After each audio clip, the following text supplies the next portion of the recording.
سورۃ الکافرون یہ مکی صورت ہے، اس کی 6 آیتیں ہیں۔ قل یا ایھا الکافرون، اس میں اللہ تعالیٰ نبی صلی اللہ علیہ وسلم سے فرما رہے ہیں کہ نبی تو کہہ اے منکر ہو۔ کافر کا مطلب ہے منکر، یعنی اللہ کا منکر۔ ان کو اللہ تعالیٰ فرما رہے ہیں کہ تم کافروں کو کچھ باتیں بتاؤ۔ اس کے پس منظر میں اصل میں یہ بات دیکھنی چاہیے کہ قریش کے کچھ لوگوں نے نبی کریم صلی اللہ علیہ وسلم سے یہ کہا تھا کہ ہم اس طرح کرتے ہیں، آپس میں صلح کر لیتے ہیں۔ صلح یہ کہ اسی پر لڑائی ہے کہ ہم کہتے ہیں کہ ہم اپنے معبودوں کو پرستش کریں گے، اور حضرت محمد صلی اللہ علیہ وسلم فرماتے ہیں کہ نہیں، ایک اللہ کی پرستش کرو۔ تو چلو پھر اس طرح کرتے ہیں، لڑائی ختم کرتے ہیں اور آپس میں صلح کر لیتے ہیں، اور اس کی صورت یہ ہوگی کہ ایک سال تک آپ ہمارے معبودوں کی پرستش کریں اور پھر دوسرے سال ہم آپ کے معبود کی پرستش کریں گے۔ تو چلو اس طرح یہ ہوگا کہ آپ ہمارا جو دین ہے اس میں آپ کا بھی حصہ ہو جائے گا، اور جو آپ کا دین ہے اس میں ہمارا بھی حصہ ہو جائے گا۔ تو یہ بات تو غلط بات ہے، اسلامی لحاظ سے دیکھا جائے تو یہ بات ٹھیک نہیں ہے، اس لیے کہ ساری زندگی اگر ایمان کی حالت میں رہا اور ایک بھی سجدہ کسی کافر کو یا معبود کو اس کے معبود ہونے کی وجہ سے کر دی تو ساری زندگی تو عبادت ضائع ہو جائے گی، اس کو اگر معبود مان لیے۔ اور ظاہری بات ہے کہ اس ناجائز بات کو حضرت محمد صلی اللہ علیہ وسلم بھی تسلیم نہیں کر سکتے تھے، تو انہوں نے کہا کہ بھئی ایسی بات نہیں ہے کہ میں تو اللہ تعالیٰ کے ساتھ کسی کو شریک نہیں ٹھہراتا اور نہ ہی ٹھہراؤں گا تمہاری کہنے کی وجہ سے، اس لالچ پر کہ تم بھی مان لے آؤ، ایک سال ہمارے اللہ کی عبادت کرو، اس وجہ سے میں نہیں کرتا۔ تو انہوں نے کہا چلو ایک اور صورت پیش کی، انہوں نے کہا اس طرح کرو کہ آپ ہماری مثال کے طور پر اگر 10 معبود ہیں تو 5 کو مان لو یا 1-2 کو مان لو، یعنی ان کے بارے میں تم کچھ بھی نہ کہا کرو، تو ہم یہ اللہ تعالیٰ کی عبادت بھی کیا کریں گے اور آپ کی تصدیق بھی کر لیں گے۔ تو اس پر جو ہے نا اللہ تعالیٰ کی طرف سے پھر جواب آیا، اور جواب اس صورت کی شکل میں آیا۔ تو آپ صلی اللہ علیہ وسلم نے پھر یہ صورت ہی ان سب کو کیا کری، پڑھ کر سنا دی، اور اس کا خلاصہ یہ ہے کہ انہوں نے کہا کہ میں تو ہر قسم کی بیزاری کا اعلان کرتا ہوں، میں کسی قسم کا بھی تمہارے ساتھ تعلق نہیں رکھ سکتا اس لحاظ سے کہ تمہاری معبودوں کو مانوں یا تمہارے بعض معبودوں کو کچھ نہ کہوں، میں تو مکمل طور پر لا تعلق ہوں۔ اس لیے کہ انبیاء کا کام ہی یہ ہوتا ہے کہ وہ شرک کے خلاف، آپ صلی اللہ علیہ وسلم جس امت میں آئے، جس وقت آئے، تو وہاں پہ سب سے بڑا فتنہ شرک تھا، تو اگر وہ خود ہی اس میں ڈھل جاتے ہیں اور خود ہی شرک والے کام کرنے لگ جاتے ہیں تو پھر وہ دعوت کس کو کیسے دیتے ہیں؟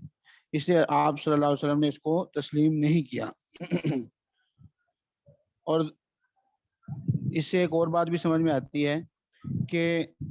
اتنا تو مشرکین مکہ کو بھی پتا تھا کہ اللہ تو معبود ہے، اور اس کو وہ مانتے بھی تھے، اور جب ان کے اوپر کوئی مصیبت آتی تھی تو اس میں بھی اللہ تعالیٰ کو پکارتے بھی تھے، یعنی اللہ تعالیٰ کے معبود ہونے میں تو وہ سب اس پہ راضی ہیں، اس کو تسلیم کرتے ہیں، اور خود مشرکین بھی مانتے تھے، لیکن وہ کہتے ہیں کہ اس کے ساتھ دوسرے معبود بھی ہیں جو کہ ہمیں تسلیم نہیں ہے۔ تو اسی لیے آپ نے فرمایا کہ لا اعبد ما تعبدون، میں نہیں پوجتا جس کو تم پوجتے ہو، جو صلح کی تم نے مجھے آفر دی ہے یہ صلح میں نہیں کر سکتا تمہارے ساتھ، اور نہ ولا انتم عابدون ما اعبد، اور نہ تم پوجو جس کو میں پوجوں۔ اگر اس شرط پہ ہی پوجنا ہے، یعنی اگر اس شرط پہ ہی پوجنا ہے کہ میں پوجوں گا تمہارے معبودوں کو، تم میرے معبودوں کو پوجو گے یعنی اس کی عبادت کرو گے، تو تم بھی نہ کرو، یعنی خدا کے سوا جو تم نے معبود بنا رکھے ہیں میں تو اس کو نہیں پوج رہا، اگر اس کے باوجود تم اللہ کو عبادت کرتے ہو اللہ کی تو پھر تو مجھے تسلیم ہے، لیکن اگر اس شرط پر تم اللہ کی عبادت کرو گے کہ حضرت محمد صلی اللہ علیہ وسلم بھی عبادت کریں ہمارے معبودوں کی، تو پھر تو نہ ہی پوجو۔ ولا انا عابد ما عبدتم، اور نہ مجھ کو پوجنا ہے اس کا جس کو تم نے پوجا۔ پہلے بھی کہا کہ میں نہیں پوچھتا جس کو تم پوچھتے ہو، دوبارہ پھر یہ بات کی کہ جس کو تم نے پوجا ہے میں اس کو نہیں پوجوں گا، یعنی میں نے نہ پہلے کبھی اس طرح کا کام کیا ہے، جس زمانے میں نبوت نہیں آئی تھی اس زمانے میں بھی میں نے کبھی اس طرح کیا نہیں، اور آگے بھی میں تمہارے معبودوں کو پوجنے والا نہیں ہوں۔ لہذا اس کا مطلب اس سے یہ معلوم ہوا کہ پہلی والی آیت کا مطلب الگ ہے اور دوسری والی آیت کا مطلب الگ ہے. پہلی والی آیت کا تعلق زمانے ماضی سے ہے اور آگے والے جو پہلی والی کا تعلق حالیہ زمانے سے ہے. یعنی اس کا مطلب ہے کہ میں نہیں عبادت کرتا، نہیں جس کو تم جس کی عبادت کرتے ہو، اور آنے والے زمانے میں بھی میں ایسا کام نہیں کروں گا. گویا کہ دو جملے ظاہر میں تو ایک ہیں لیکن اس کا مطلب کیا ہے، الگ الگ ہے.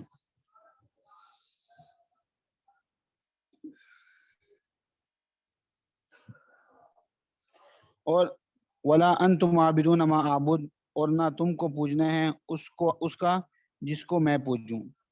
لکم دینکم ولی دین، تم کو تمہاری راہ اور مجھ کو میری راہ. یعنی میں اپنے راستے پہ چلتا رہوں گا اور تم اپنے راستے پہ چلتے رہنا. یہ جو تم نے درمیانی راستہ نکالا ہے نا، یہ تو کوئی جو میرے راستے پہ آنا چاہتا ہے تو پورے میرے راستے پہ ہے، اور جو کافروں کے راستے پہ چلنا چاہتا ہے تو پورا چلے. یہ نہیں ہو سکتا کہ کوئی لوگ ایسے ہوں جو کہیں کہ ہم سب کو راضی کرنے والے ہوں، کہ مسلمان بھی ہم سے خوش ہوں اور کافر بھی ہم سے خوش ہوں. آج کے زمانے میں بھی یہی ہے کہ ایک آدمی اگر سب کو راضی کرنے کی کوشش کرے گا نا تو وہ دین اس کا قائم رہے، یہ بڑی مشکل بات ہے. کیونکہ ظاہر ہے اگر ہم مسلمان ہیں تو ہم کافروں کو تو راضی کر ہی نہیں سکتے.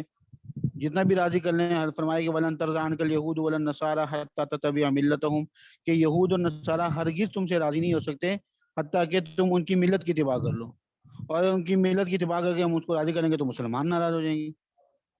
اس لیے یہ نہیں ہو سکتا کہ دونوں کو راضی رکھا جا سکے. بعض لوگوں کے دلوں میں یہ بات آتی ہے کہ یار کسی سے ہم نہیں جھگڑتے. ٹھیک ہے، جھگڑنا نہ جھگڑنا الگ بات ہے، ہم بھی نہیں کہتے کہ جھگڑا کریں، لیکن اپنے عقائد کے لحاظ سے ہمیں اتنا ہونا چاہیے کہ ہم یہ کہیں کہ بھئی یہ میرا عقیدہ ہے، اس عقیدے کے خلاف جو عقیدہ اختیار کرے گا میں اس کا دوست نہیں بن سکتا. کیونکہ عقیدے کا مسئلہ جو ہے نا وہ آخرت کا مسئلہ ہے. تو جو آخری آیت میں بتایا کہ لکم دینکم ولی دین، تمہارے لیے تمہارے راہ اور میرے لیے میری راہ، اس کا مطلب یہ ہے کہ اس کا مراد یہ ہے کہ تم نے ضد ہی کر لی کہ میں نے نہیں ماننا، ہم نے اللہ تعالیٰ کو نہیں ماننا. تو جب نہیں ماننا تو پھر ہم کیا کہہ سکتے ہیں؟ بھائی اللہ ہی فیصلہ کرے گا. اب ہم جو ہے نا اب تمہیں اور کچھ کہیں گے نہیں، اللہ تعالیٰ کے فیصلے کی انتظار کریں گے. اور جو ہم اپنے لیے کیا کریں گے، جو اللہ نے ہمیں عطا کیے دین، ہم اس پر عمل کریں گے، ہم اسی پر خوش ہیں.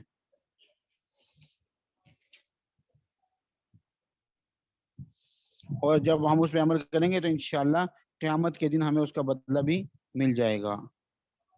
آگے ہے سورۃ النصر، یہ مدنی سورت ہے اور اس کی 3 آیتیں ہیں. بسم اللہ الرحمن الرحیم.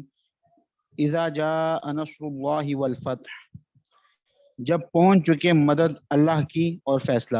یعنی جب اللہ کی مدد آ جائے اور اللہ کا فیصلہ آ جائے. اس سے مراد کیا ہے کہ ظاہر ہے کہ مشرکین مکہ آپ صلی اللہ علیہ وسلم کی جو ہے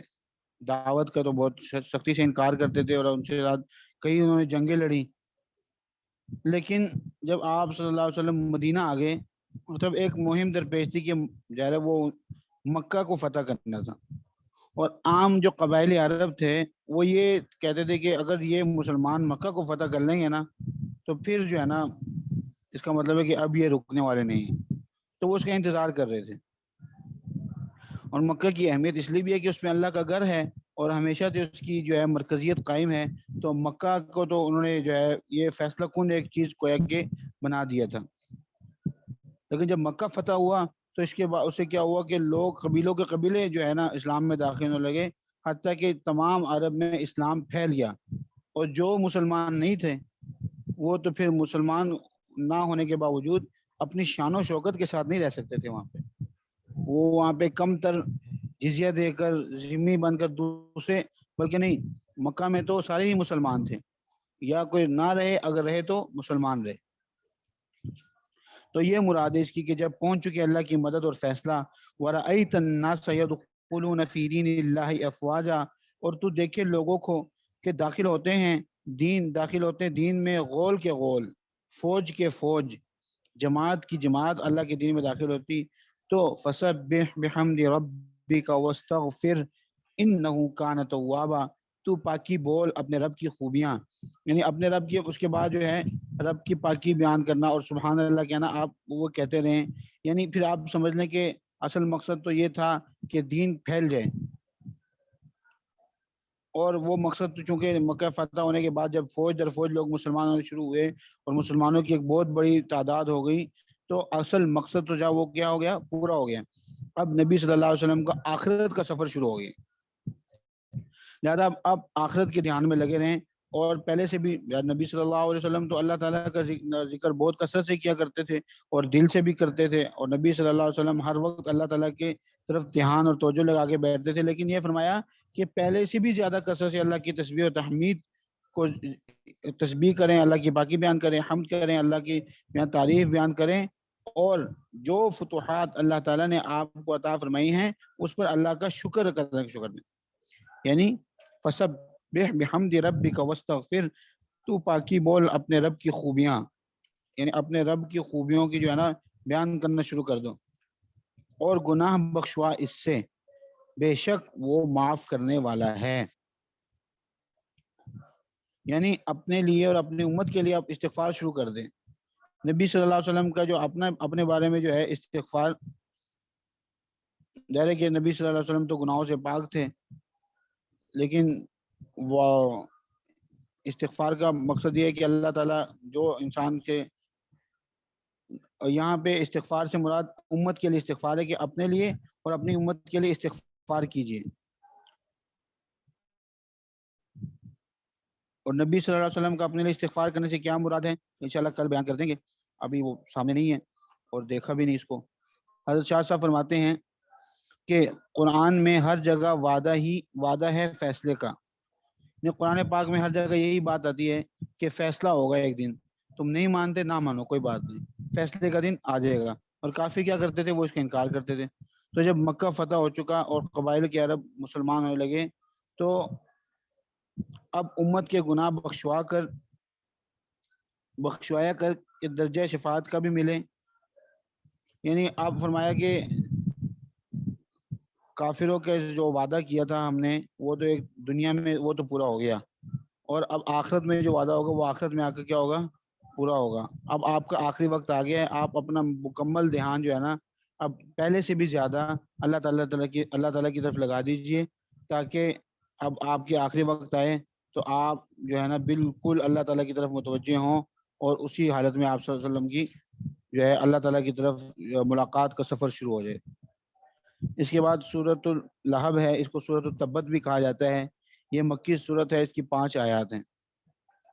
بسم اللہ الرحمن الرحیم، تبت یدا ابی لہب و تب،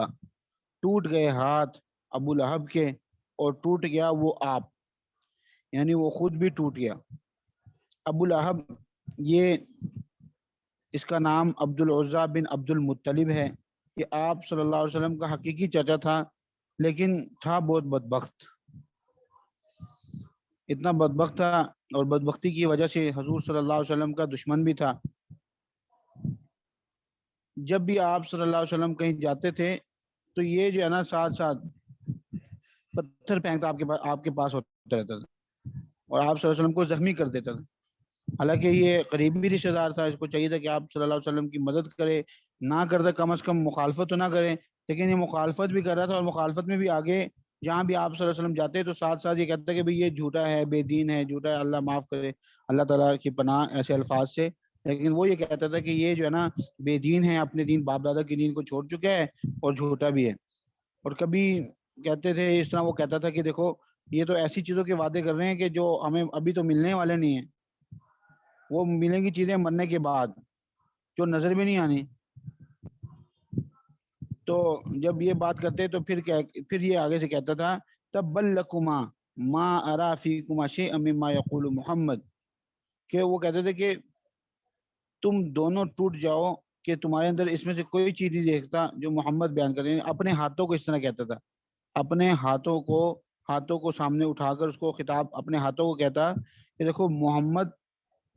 جو بیان کرتا ہے تمہارے اندر تو ایسی کوئی چیز ہی نہیں ہے۔ ایک مرتبہ حضور صلی اللہ علیہ وسلم نے کوہ صفا پر چڑھ کر سب کو پکارا، آپ کی آواز پر تمام لوگ جمع ہو گئے، آپ نے نہایت مؤثر پیرائے میں اسلام کی دعوت دی۔ ابو لہب بھی موجود تھا، بعض روایات میں ہے کہ ہاتھ جھٹک کر کہنے لگا تبا لک سائر الیوم الہذا جماعتنا، یعنی تو نے ہم سب کو بلا کے یہاں پہ اکٹھا کیا۔ معاذ اللہ، حضور صلی اللہ علیہ وسلم سے ایسے گستاخی کر رہا تھا، کہتے کہ تو نے ہم سب کو بلایا اور یہاں پہ اکٹھا کیا اور بات کیا کی، دین کی دعوت دی، تو تمہارے ہاتھ ٹوٹے، تم نے ہمیں اس کے لیے تم برباد ہو جاؤ، تم نے کیا ہمیں اسی لیے بیان جمع کیا تھا کہ ہمیں یہ بات کریں؟ اور دوسری روایت میں آتا ہے کہ اس نے پتھر اٹھا کے آپ صلی اللہ علیہ وسلم کی طرف پھینکے. غرض یعنی اتنی بدبختی تھی، اتنی بدبختی تھی کہ اپنا جو ہے نا قریبی رشتہ داروں ہونے کے باوجود بھی اللہ آپ صلی اللہ علیہ وسلم کی اتنی دشمنی کرتے تھے. اور جب عذاب سے ڈرایا جاتا تو کہتا تھا کہ اگر ایسی بات ہے کہ مجھے عذاب ہو جائے گا تو میرے پاس تو بہت مال ہے، بہت اولاد ہے، میں وہ چیزیں دے کے نا فدیہ کے طور پر دے دوں گا اور عذاب سے چھوٹ جاؤں گا.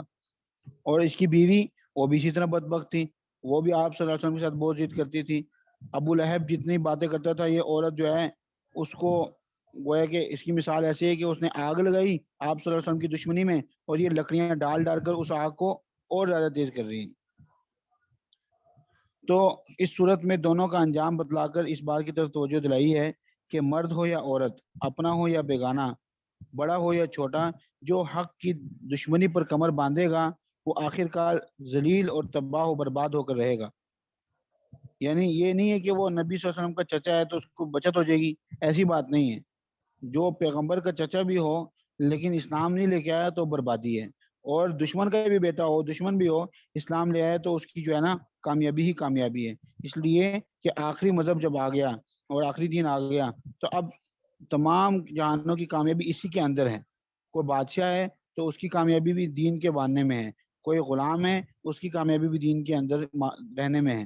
اگر کوئی آدمی دین کے اندر رہے گا اور چلے گا تو بادشاہی کے باوجود، غلامی کے باوجود، امیر ہونے کے باوجود، فقیر ہونے کے باوجود کامیاب ہوگا. اور اگر دین کے اندر نہیں رہے گا تو چاہے قارون جتنا مال اکٹھا کر لے، فرعون جتنی بادشاہت کر لے، نمرود جتنی بادشاہت کر لے، شداد اور حمان جتنی کر لے، وہ پھر بھی کیا ہوگا؟ ناکام ہی ناکام ہوگا. تو اب پھر بعد میں یہ ہوا کہ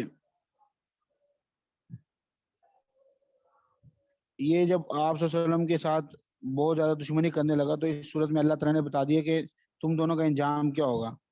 کہ اگر تم نبی صلی اللہ علیہ وسلم کے خلاف باتیں کرتے ہو نا تو تم برباد ہو جاؤ گے. یہ ابو لہب کیا ہاتھ جھٹک کر باتیں بتاتا اور اپنی قوت بازو پر مغرور ہو کر خدا کے مقدس اور معصوم رسول کی طرف دست درازی کرتا ہے، یعنی ان کے اوپر ہاتھ اٹھاتا ہے تو اس کو سمجھ لینا چاہیے کہ اب اس کے ہاتھ ٹوٹ چکے ہیں. یعنی اب یہ اپنی قوت بازو پر مغرور نہیں ہو سکتا اور اب یہ اللہ تعالیٰ کے قہر میں آ چکا ہے. اب اس نے جتنی بھی کوششیں کرنی تھی اللہ تعالیٰ کے دین کو تباہ کرنے کی یا اس کو مٹانے کی یا اس کو دبانے کی، تو اب وہ اس کی کوششیں اب وہ نہیں کر سکتا، اس لیے کہ اب اس کی سرداری ختم ہو چکی ہے، اس کے اعمال ضائع ہو چکے ہیں، اب اس کا زور ٹوٹ چکا ہے اور وہ خود ہی تباہ ہوگا. یہ مکی صورت ہے. روایت میں آتا ہے کہ غزوہ بدر سے 7 روز بعد ابو لہب کے ایک زہریلی قسم کا دانہ نکلا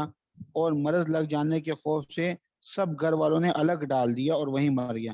یعنی اس کو ایسا دانہ نکلا کہ گھر والوں کو یہ تشویش ہوئی کہ اگر ہمارے ساتھ رہے گا نا تو ہمیں بھی ہو سکتا ہے یہ بیماری لگ جائے، ہمارے ساتھ رہنے کی وجہ سے کو بھی یہ بیماری لگ سکتی ہے، ہمیں بھی یہ بیماری لگ سکتی ہے، اس لیے سب سے الگ کر کے اس کو ڈال دیا اور وہیں مر گیا. اب اس کی کوئی لاش اٹھانے والا نہیں تھا. یعنی اتنا اس کا برا انجام ہوا کہ لاش تک کو اٹھانے والا کوئی نہیں رہا. 3 روز تک لاش یوں ہی پڑی رہی، کسی نے نہ اٹھائی. جب لاش ظاہر ہے جب انسان کی جسم ڈیڈ باڈی ہے وہ ایک وقت تک رہتی ہے، پھر وہ جل سڑنے لگتی ہے اور بو آنے لگتی ہے اس سے، تو اس سے بھی زندوں کو تکلیف ہوتی ہے. تو پھر انہوں نے حبشی مزدوروں کو کہا کہ اس لاش کو اٹھا کے کہیں دبا دو. اور انہوں نے پھر کیا، کوئی عزت نہیں، حالانکہ مردوں کو تو بڑے اکرام کے ساتھ اور تدفین اس کی جاتی ہے، لیکن کیا کیا ایک گڑھا کھود کر اس کو ایک لکڑی سے اندر ڈھلکا دیا، یعنی ایسے اس کو لڑکا دیا اور اوپر سے پتھر ڈال دیے. اور یہ تو دنیا کی رسوائی تھی. یہ دنیا کے اندر سب کو یہ دکھا دیا کہ نبی صلی اللہ علیہ وسلم کی دشمنی کرے گا تو اس کا کیا ہوگا، یہ حال ہوگا. اور آخرت میں کیا ہے کہ والعذاب الآخرۃ اکبر، آخرت کا عذاب تو دنیا کے عذاب سے بہت بڑا ہے. آخرت کی آگ دنیا کی آگ سے بہت زیادہ شدید ہے. تو اللہ تعالیٰ ہم سب کو ہم سب کی حفاظت فرمائے. اور جو لوگ آج کل بھی نبی صلی اللہ علیہ وسلم کے گستاخی کرتے ہیں تو اللہ تعالیٰ ان کو بھی ہدایت دے. ابو لہب کا جو حال تھا وہ ان کا بھی حال ہو سکتا ہے، کیونکہ اللہ تعالیٰ تو آج بھی وہی ہے، وہ اللہ تعالیٰ کی قدرت بھی وہی ہے. ہاں البتہ ڈیل دی ہے، لیکن ڈیل دنیا میں بھی پوری ہو سکتی ہے، اگر نہ ہو تو آخرت میں تو پھر کچھ ان کو بھگتنا ہی پڑے گا۔ اس کو تو زور تھا، ناز تھا اپنے زور بازو پر کہ میں جو ہے نا، میرے مال ہے، میری قوت ہے، میرے اولاد ہیں، میرے گھر والے ہیں، تو فرمایا کہ کام نہ آیا، ما اغنى عنہ مالہ وما کسب، کام نہ آیا اس کو مال اس کا اور نہ جو اس نے کمایا، یعنی مال، اولاد، عزت، وجاہت، کوئی چیز اس کو ہلاکت سے نہ بچا سکی، دنیا میں بھی ہلاک ہوا اور آخرت میں بھی کیا ہوگا، ہلاک ہوگا۔ وہ جو غرور کیا کرتا تھا کہ میرے پاس مال ہے، میرے پاس دولت ہے، میرے پاس اولاد ہیں، وہ کچھ بھی نہیں ہونا اس کے۔ سیصلی نارا ذات لہب، یہ تو دنیا کا عذاب تھا نا کہ وہ سب کے سامنے ذلیل ہو کے مر گیا اور گھر والوں نے اس کو دفنانا بھی مناسب نہیں سمجھا۔ اور آگے کیا ہوگا، پڑے گا ڈیگ مارتی آگ میں، یعنی جو شولوں والی آگ ہے نا، اس شولوں والی آگ میں آخرت کے اندر کیا ہوگا، جائے گا۔ دنیا میں اچھا یہ اس کو ابو لہب کہا جاتا ہے، لہب تو ویسے اس کو کہتے ہیں یعنی آگ کا شعلہ جو ہوتا ہے، تو اس کا نام پہلے سے ہی ابو لہب تھا، لیکن وہ اس کو ابو لہب اس لیے کہتے تھے کہ یہ بہت سرخ سفید تھا اور اس کے چہرہ ایسے چمکتا تھا جیسے آگ چمکتی ہے، تو اس کو دنیا میں اس لحاظ سے ابو لہب کہا جاتا تھا۔ لیکن اللہ تعالیٰ نے بھی اسی کو ابو لہب کہا، لیکن وجہ اس لیے تھی کہ وہ آخرت کے انجام کے لحاظ سے وہ آگ والا ہے، آگ کے شعلوں میں جائے گا، اس لیے اس کا نام اللہ نے بھی ابو لہب رکھا، لیکن اس کا مطلب دوسرا لیا۔ وامرأتہ حمالۃ الحطب، اور اس کی جورو، جورو کہتے ہیں بیوی کو، حمالۃ الحطب، جو سر پر لیے پھرتی ہے ایندھن، ایندھن سے مراد جس کو جلا کے کام لایا جاتا ہے، مثلا پیٹرول بھی ایندھن ہے، گیس بھی ایندھن ہے، لیکن یہاں پہ وہ چونکہ لکڑیاں اکٹھی کرتی تھی تو حطب لکڑیوں کو کہتے ہیں، لیکن مراد اس سے یہی ہے کہ جسے آگ جلائی جاتی ہے۔ اس کا نام تھا، اس کی بیوی کا نام تھا ام جمیل، اور یہ ابو لہب بھی زیادہ مالدار تھا، اس کی بیوی مالدار تھی، لیکن بخیل بہت تھے۔ یعنی آج کل اگر کسی کے پاس سہولت ہو تو وہ لکڑیاں اٹھانے والے کام یا ایسے چھوٹے موٹے کام وہ دوسرے لوگوں سے کرواتے ہیں، ظاہر ہے وہ آپ سارے کام خود نہیں کرتے، لیکن یہ اس بات پر بھی راضی نہیں تھے کہ ہم دوسرے لوگوں کو پیسے دیں ہمارا کام کریں، تو خود یہ مشقت والے کام بھی خود کرتی تھی، اور یہ کرتی تھی کہ جب آگ لکڑیاں اکٹھی کرتی تھی، لکڑیاں تو خود لے کے جو کانٹے ہوتے تھے وہ آپ صلی اللہ علیہ وسلم کے رستے میں ڈال دیتی تھی، تاکہ جب آپ صلی اللہ علیہ وسلم کہیں آئیں جائیں تو ان کو تکلیف پہنچے۔ تو اللہ تعالیٰ فرما رہے ہیں کہ دنیا میں اس نے اللہ کی دشمنی میں اور رسول خدا صلی اللہ علیہ وسلم کی دشمنی اور اظہار لسانی میں اپنی شوہر کی مدد کی ہے نا، تو دوزخ میں بھی اس کے ساتھ ہی رہے گی، گویا کہ وہاں پہ بھی جہنم کے جو خاردار درخت ہیں وہاں سے بھی لکڑیاں اٹھائے پھرے گی، اور اپنے شوہر کے اوپر جو عذاب ہو رہا ہوگا اس کے اندر اور لکڑیاں ڈال کے اپنے شوہر کے عذاب کو اور بھڑکائے گی۔ دنیا میں تو شوہر کے اللہ تعالیٰ کے ساتھ جو دشمنی تھی وہ اس دشمنی کی آگ لگاتا تھا، اور یہ کیا کرتی تھی، اس کو بھڑکاتی تھی۔